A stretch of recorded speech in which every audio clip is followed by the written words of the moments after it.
Morning sir. Good morning sir मैं वो कह रहा था कल नया साल है। हाँ तो क्या करूँ मैं, तुझे क्या लगता है मुझे पता नहीं है कि कल नया साल है? नहीं नहीं सर, आप तो गलत समझ रहे हो। मैं तो सिर्फ बोनस के लिए कह रहा था। बोनस? हाँ सर, अगर मुझे सैलरी के साथ साथ बोनस भी मिल जाता तो बहुत अच्छा होता। तुझे बोनस मांगते हुए बिल्कुल भी शर्म नहीं आ रही? तुझे अंदाजा भी है इस साल हमारी कंपनी को कितना ज्यादा लॉस हुआ है? वो तो शुक्र मना कि अभी तेरी नौकरी नहीं गई है, और अगर तूने ज्यादा जुबान चलाई तो तेरी सिक्योरिटी गार्ड की नौकरी भी नहीं बचेगी। अरे सर, आप ये कैसी बातें कर रहे हो? वो तो मेरी माँ की तबीयत खराब है, इसलिए मैं आपसे बोनस के लिए कह रहा था। तेरी माँ की तबीयत ही तो खराब है, मरी तो नहीं है ना वो? सर आप मेरी माँ के बारे में ऐसा कैसे बोल सकते हो? अबे वो 2 टके के सिक्योरिटी गार्ड, तू ना मेरा पहले से ही बहुत टाइम वेस्ट कर चुका है। मुझसे ना ज्यादा बहस करने की जरूरत नहीं है, इसलिए चुपचाप अपना काम कर। ठीक है सर।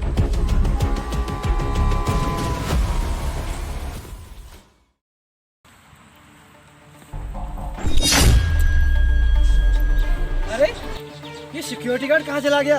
कल तो मुझसे बोनस मांग रहा था और आज खुद ही कहीं गायब है। आने दो इसे तो मैं बताता हूँ।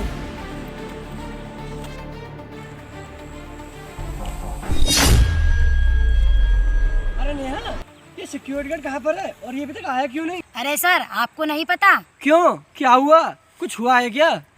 अरे सर, आपको नहीं पता, उस सिक्योरिटी गार्ड रमेश की माँ का देहांत हो गया है, इसलिए वो आज ऑफिस नहीं आ पाया। अच्छा ठीक है, तुम जाकर अपना काम करो, मैं देखता हूँ। ठीक है सर।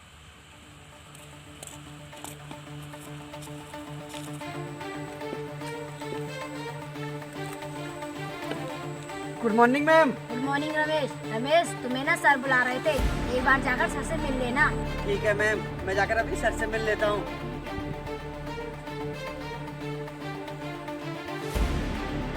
सक्सेना जी से डील फाइनल हो गई है।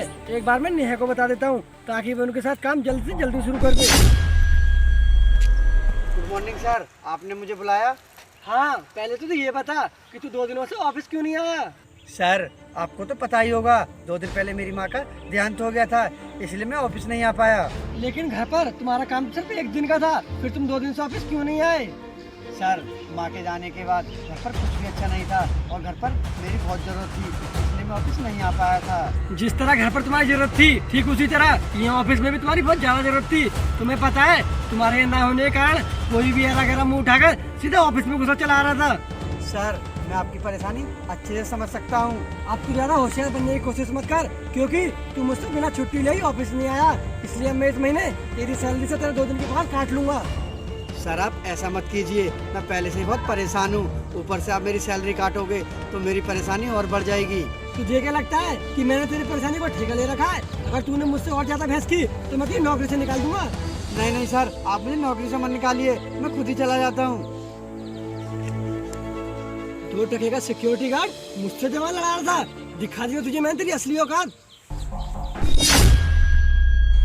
नेहा, मेरी बात ध्यान से सुनो। हॉस्पिटल से किसी अननोन नंबर से कॉल था और उसने बोला कि मेरी माँ का एक्सीडेंट हो गया है, इसलिए ऑफिस में जितना भी कैश है तुम उसे फौरन लेकर आओ।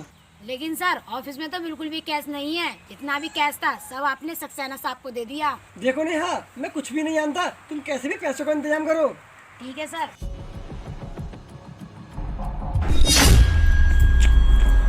रुकिए मालिक। देख रमेश, मैं इस समय बहस करने के बिल्कुल भी मूड में नहीं हूँ, क्योंकि मेरी माँ का एक्सीडेंट हो गया है और मैं अपनी माँ के पास जा रहा हूँ। लेकिन सर एक बार मेरी बात तो सुनिए। देख रमेश, मैंने तुझसे बोला ना, मुझे तुझसे भी कोई बहस नहीं करनी, मुझे अपनी माँ के पास पहुँचना है। लेकिन सर आपकी माँ का कोई एक्सीडेंट नहीं हुआ है। क्या कहा? मेरी माँ का कोई एक्सीडेंट नहीं हुआ है? और ये सब तुझे कैसे पता? सर जिस अननोन नंबर से आपके पास कॉल आई थी वो मैंने ही की थी। क्या? लेकिन तूने ऐसा क्यों कहा कि मेरी माँ का एक्सीडेंट हो गया है? क्योंकि सर मैं आपको ऐसा दिलाना चाहता था कि एक माँ के जाने का दुख क्या होता है। हाँ रमेश, अब मुझे एहसास हो गया है कि एक माँ के जाने का दुख क्या होता है, और मैंने तुम्हारे साथ जो बर्ताव किया मैं उसके लिए बहुत शर्मिंदा हूँ। प्लीज हो सके तो मुझे माफ कर देना। मालिक आप मुझसे माफी मत मांगिए, आपको अपनी गलती का एहसास हो गया, मेरे लिए तो यही सब बहुत है। ठीक है रमेश, अब मैं चलता हूँ।